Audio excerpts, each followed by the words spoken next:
Hi friends, welcome to news pocket.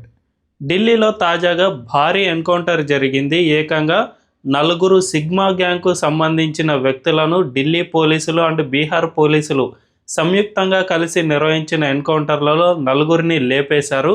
ఈ sigma gang అనేది బీహార్ కేంద్రంగా పనిచేస్తూ వచ్చింది. 2018లో స్టార్ట్ అయ్యి ఇప్పటి వరకు వీళ్ళు చేయని అరాచకాలంటూ లేవు. ఈ గ్యాంగ్పై ఏకంగా 70కి పైగా తీవ్రమైన నేరాభియోగాలు ఉన్నట్లు పోలీసులు చెబుతూ ఉన్నారు. అంతేకాకుండా తాజాగా వీళ్ళు ఒక ఆడియో క్లిప్ను వైరల్ చేశారు. అదేమిటంటే, బీహార్ ఎన్నికలు జరుగుతున్న సమయంలో మేము ఏదో ఒకటి పెద్దగానే ప్లాన్ చేస్తూ ఉన్నాం, ఎన్నికలు మొత్తం ఎలా జరుగుతాయో మేము చూస్తాం అనే విధంగా వీళ్ళు ఏకంగా పోలీసులకే వార్నింగ్ ఇస్తున్న పరిస్థితి కనిపించింది. దీంతో పోలీసులు దీన్ని సీరియస్గా తీసుకుని ఈ సిగ్మా గ్యాంగ్ మొత్తాన్ని లేకుండా చేయాలి అనే ఉద్దేశంలో భాగంగా వీళ్ళందరినీ తాజాగా ఢిల్లీలో ఎన్కౌంటర్లో లేపేశారు. అయితే ఈ సిగ్మా గ్యాంగ్ అరాచకాలు ఏ విధంగా కొనసాగేవి అనే విషయాలను మనం ఈ వీడియోలో తెలుసుకుందాం. అంతకంటే ముందు ఈ ఛానల్ను రీసెంట్గానే స్టార్ట్ చేసాం, మాకు మీ సపోర్ట్ ఖచ్చితంగా కావాలి. ఈ ఛానల్ను వెంటనే సబ్స్క్రైబ్ చేసుకోండి అని బెల్ ఐకాన్ క్లిక్ చేయడం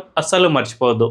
ఇక డీటెయిల్స్లోకి వెళ్తే, మనందరికీ తెలుసు, మన దేశంలో ఎక్కువగా యూపీ అండ్ బీహార్లలో ఈ గ్యాంగ్లు ఎక్కువగా ఉంటాయి. గూండాలు వీళ్ళంతా చాలా ఎక్కువగా ఈ రెండు రాష్ట్రాల్లోనే ఉంటారు. వీళ్ళకు అక్కడ స్థానిక ప్రభుత్వాలు లేదంటే రాజకీయ పార్టీలు అండగా నిలవడంతో మాత్రమే వీళ్ళు అక్కడ ఎక్కువగా ఈ గూండారాజును కొనసాగిస్తూ వస్తూ ఉన్నారు.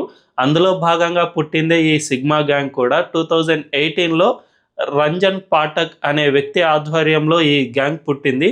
మొదటగా సీతామర్హి అనే ప్రాంతానికి చుట్టుపక్కల వీళ్ళ ప్రభావం ఎక్కువగా కనిపించేది. అక్కడ సాధారణ వ్యాపారులను భయపెట్టడం, లేదంటే రియల్ ఎస్టేట్ వర్తకులను భయపెట్టడం, ఈ విధంగా చేసి కాస్త డబ్బులు తీసుకోవడం ఇలాంటివి చేస్తూ ఉండేవాళ్ళు. తర్వాత మెల్లిమెల్లిగా వీళ్ళ కార్యకలాపాలను విస్తరిస్తూ వచ్చారు. 2021 నుంచి 2024 వరకు అయితే వీళ్ళు ఏకంగా సుపారీ హత్యలు చేయడం స్టార్ట్ చేశారు.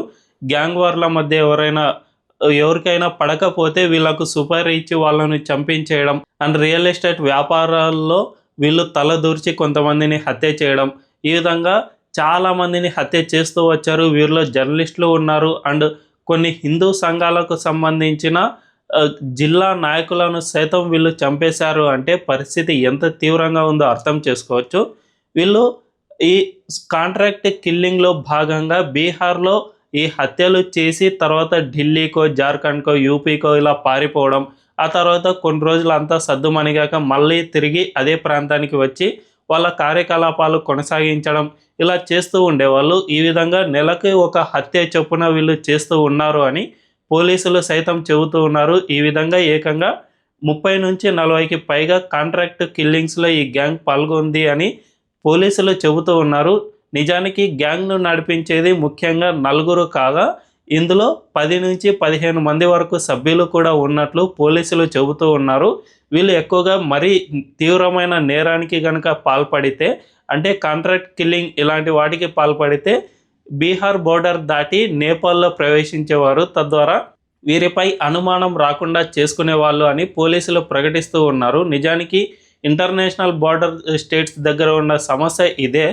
వీళ్ళు ఎవరైనా హత్య చేసి అవతలి దేశానికి పారిపోతే వాళ్ళను ట్రేస్ చేయడం చాలా కష్టమైన పని అని పోలీసులు చెబుతూ ఉంటారు. సో వీళ్ళు ఇదే లూప్ హోల్ను గుర్తించి నేపాల్ సరిహద్దుకు మనకు ఎలాగో పటిష్టమైన కంచె లేదు అండ్ ఆ దేశానికి వెళ్ళడానికి వీసా కూడా అవసరం లేదు కాబట్టి ఇక్కడ హత్య చేయడం, ఆ దేశానికి వెళ్ళిపోవడం ఇలా చేస్తూ వచ్చారు. అయితే వీళ్ళ ఆగడాలు కొనసాగుతూనే ఉన్నాయి అండ్ వీళ్ళను పట్టుకోవడానికి పోలీసులు ఎంతగా ప్రయత్నాలు చేసినా కూడా కొన్నిసార్లు విఫలం అవుతూ వచ్చారు.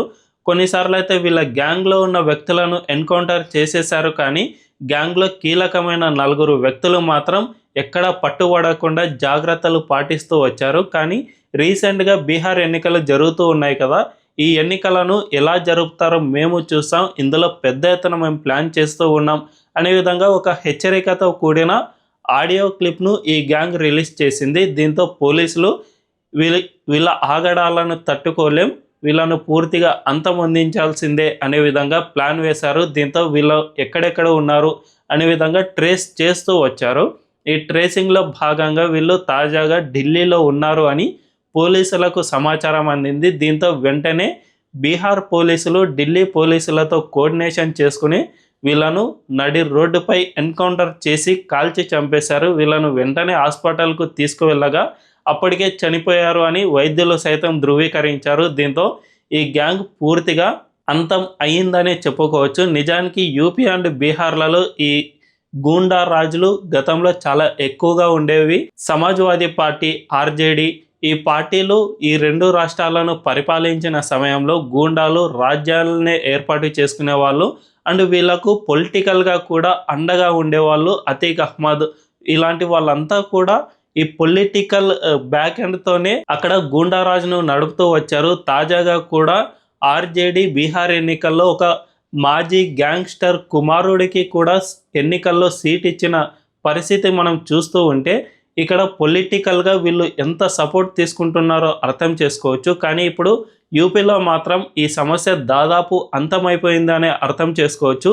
అక్కడి యోగి ఆదిత్యనాథ్ గవర్నమెంట్ యూపీలో గూండారాజును లేకుండా పూర్తిగా అంతం చేయడంలో చాలా కీలకంగా పనిచేశారు. అధికారంలోకి వచ్చిన వెంటనే భారీ ఎత్తున ఎన్కౌంటర్లు చేయడం స్టార్ట్ చేశారు. ఇక గూండాలు అయితే యూపీలో ఉంటే జైల్లో ఉండాలి, లేదంటే యూపీ బయట ఉండాలి అనే విధంగా ఈ ఎన్కౌంటర్లను చేయడం స్టార్ట్ చేశారు. కొన్ని వేల ఎన్కౌంటర్లలో కొన్ని వందల మంది గ్యాంగ్స్టర్లు బయట ఎన్కౌంటర్లలో చనిపోయారు. అంతేకాకుండా అతీక్ అహ్మద్ లాంటి పేరు మోసిన గ్యాంగ్స్టర్లు కూడా పోలీసుల కస్టడీలో ఉన్న సమయంలోనే హత్యకు గురయ్యారు. అంటే ఈ పొలిటికల్ విల్ ఎంతగా ఉందో అర్థం చేసుకోవచ్చు. తమ రాష్ట్రంలో ఎట్టి పరిస్థితుల్లో గ్యాంగ్స్టర్లు లేదంటే గూండాలు ఉండడానికి వీల్లేదు అని ప్రభుత్వం భీష్మించుకుని కూర్చుంది. నిజానికి ఈ గ్యాంగ్స్టర్లు గూండారాజుల వల్లే యూపీ అండ్ బీహార్లు గతంలో అభివృద్ధిలో చాలా వరకు వెనకబడి ఉండేవి. వీళ్ళను గతంలో అయితే బీమారు స్టేట్స్ అని పిలిచేవారు. అంటే అభివృద్ధికి నోచుకోలేని స్టేట్స్ అని ఈ రెండు రాష్ట్రాలను గుర్తించేవారు. నిజానికి ఈ గ్యాంగ్స్టర్లు ఎక్కువగా ఉండటం వలన స్థానికంగా పెట్టుబడులు పెట్టేందుకు ఎవరు సాహసించే వాళ్ళు కాదు. ఒకవేళ పెట్టుబడులు పెట్టినా కూడా వాళ్ళను ఈ గ్యాంగ్స్టర్లు బెదిరించడం, తద్వారా ప్రతి నెల ఎంతో కొంత డబ్బులు ఇవ్వమని బెదిరించడం ఇలాంటివి చేస్తూ ఉండేవాళ్ళు. సో వ్యాపారం చేసుకోవాలి అని వచ్చిన వాళ్ళకు ఈ విధంగా ఎక్కువగా డబ్బులు బయట గ్యాంగ్స్టర్లకి ఇచ్చుకోవాల్సి రావడం వలన తమ వ్యాపారాలు కూడా కొనసాగించలేని పరిస్థితి గతంలో ఉండేది. దీనివల్ల ఎక్కువగా ఆ రాష్ట్రంలో పెట్టుబడులు అనేవి వచ్చేవి కావు. కానీ ఆ తర్వాత యోగి ఆదిత్యనాథ్ ఎప్పుడైతే అధికారంలోకి వచ్చారో అప్పుడే ఈ గ్యాంగ్స్టర్లను గూండాలందరినీ ఎన్కౌంటర్లలో లేపేయడం స్టార్ట్ చేశారు. దీనివల్లనే ఇప్పుడు యూపీలో ఎక్కువగా పెట్టుబడులు అనేవి వస్తూ ఉన్నాయి. విదేశీ పెట్టుబడులు, శాంసంగ్ లాంటి అతిపెద్ద కంపెనీలు, ప్రపంచంలోనే అతిపెద్ద ప్లాంట్లలో ఒకటైన శాంసంగ్ కంపెనీ ఇప్పుడు యూపీలో ఉంది అంటే పరిస్థితి ఎంతగా అభివృద్ధి చెందిందో అర్థం చేసుకోవచ్చు. అండ్ అక్కడ ఎక్స్ప్రెస్ వేలు ఇలాంటివి ఎన్నో నిర్మాణం చేయడం వల్ల ఒకప్పుడు బీమారు స్టేట్స్గా పిలువబడే యూపీ ఇప్పుడు అభివృద్ధిలో దూసుకుపోతుంది. అదే సమయంలో బీహార్లో మాత్రం పరిస్థితి ఇంకా సద్దుమణిగినట్లు కనిపించడం లేదు. ఆ రాష్ట్రంలో గ్యాంగ్స్టర్లపై ఇంకా కఠినంగా చర్యలు తీసుకోవడం లేదనే అర్థమవుతుంది. ఇప్పటి వరకు ఎన్డీఏ సర్కార్ అధికారంలో ఉన్నా కూడా నితీష్ కుమార్ లాంటి వారు సీఎంగా ఉండటం వలన నితీష్ కుమార్ కాస్త ఈ గ్యాంగ్స్టర్లకు సానుకూలంగానే ఉంటున్నారు. కాబట్టి వీళ్ళ ప్రభావం ఇంకా బీహార్లో చాలా ఎక్కువగానే ఉంది. ఇప్పుడు వచ్చే ఎన్నికల్లో అయినా ఎన్డీఏ కూటమిలో బీజేపీకి ఎక్కువ మెజారిటీ వస్తే బీజేపీ నుంచి సీఎం అయితే ఈ పరిస్థితిలో మార్పు వచ్చే అవకాశం ఉంది అని విశ్లేషకులు అభిప్రాయపడుతూ ఉన్నారు. మరి రాబోయే ఎన్నికల్లో ఏం జరగనుంది అనే విషయం తెలియాలంటే వేచి చూడాల్సిందే. ఈ వీడియో కనుక మీకు నచ్చినట్లయితే ఖచ్చితంగా మా ఛానల్ను సబ్స్క్రైబ్ చేసుకోండి అండ్ బెల్ ఐకాన్ను క్లిక్ చేయడం అస్సలు మర్చిపోవద్దు. Thank you.